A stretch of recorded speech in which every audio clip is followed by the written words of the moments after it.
Good morning. It is Monday here in the Palo Verde Valley.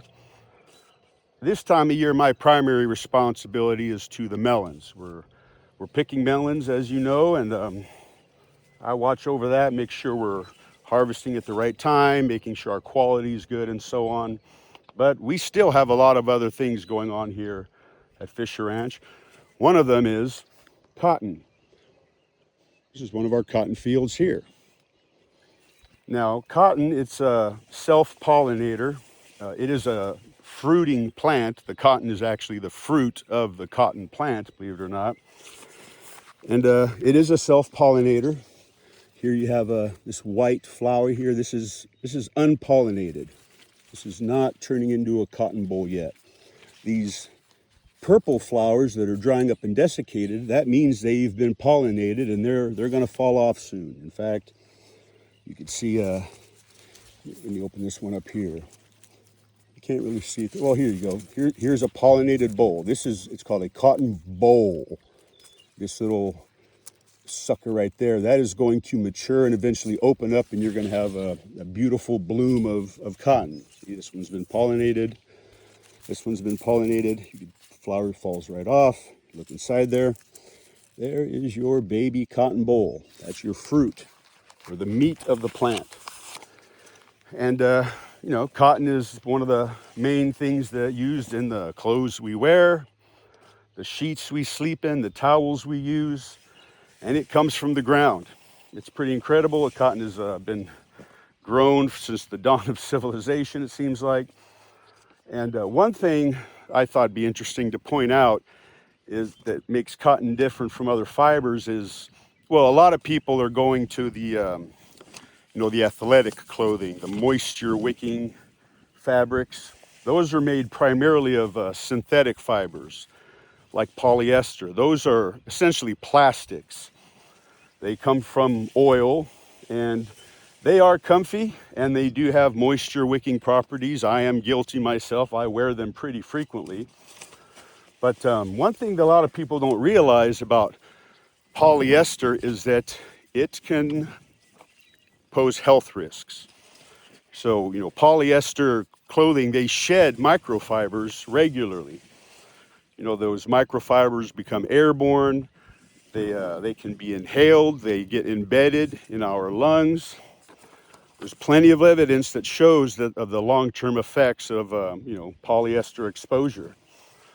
The fibers, they're released during just everyday wear or abrasion. Most of the fibers are released while the clothes are being washed in your washing machine.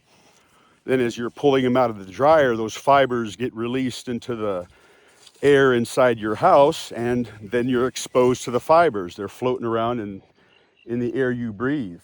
And there's been plenty of studies that show that, polyester clothing and synthetic fibers are a major source of airborne microplastics.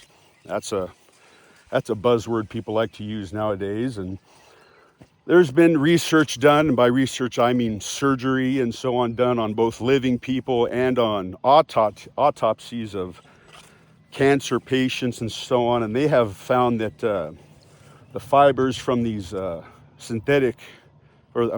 fibers from these polyester and synthetic clothings, they become embedded in all regions of our lungs.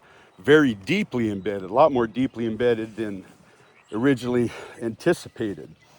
And they can cause chronic inflammation, impaired lung repair, impaired lung development. Children are especially susceptible to these effects. And we're most vulnerable inside our houses. That's where the fibers tend to just kind of linger. And you don't see them, you don't feel them, but they're there and you are breathing them in.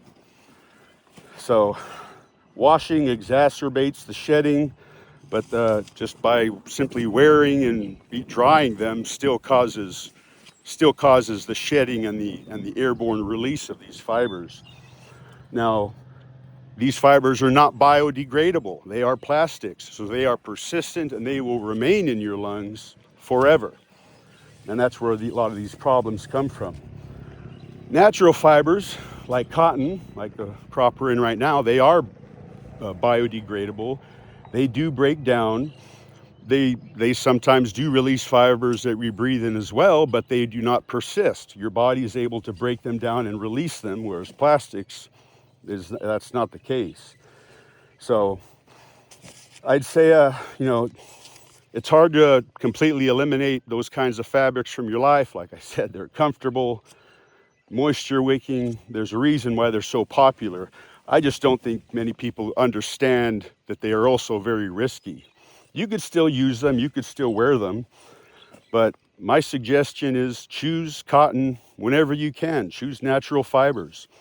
And if you do go with the synthetic fibers, wash them as little as you can, or when you do, there are fabric bags that actually catch the microfibers as you wash them. You can use those, and that will minimize the exposure inside your house. And avoid the cheap brands. The cheap polyesters, they tend to shed more than more of your high quality clothing and so on. But that's a fact. You could look it up yourself and read all about it. It hasn't been really talked about anywhere ever, but that doesn't mean it's not true. So for the time being, we're going to keep growing our cotton, which is pleasant and safe to wear. And we'll keep on at it. When this crop gets closer to harvest, I'll show you what cotton looks like when it blooms. It's really a fun crop to grow. I really enjoy it.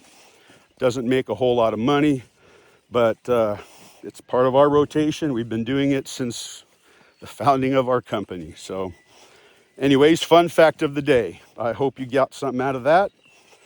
I have work to do. I'm between melon fields right now. I just checked one back over there, and now I'm heading back that way. Long day for me. So I hope you guys have a good one. We'll talk later.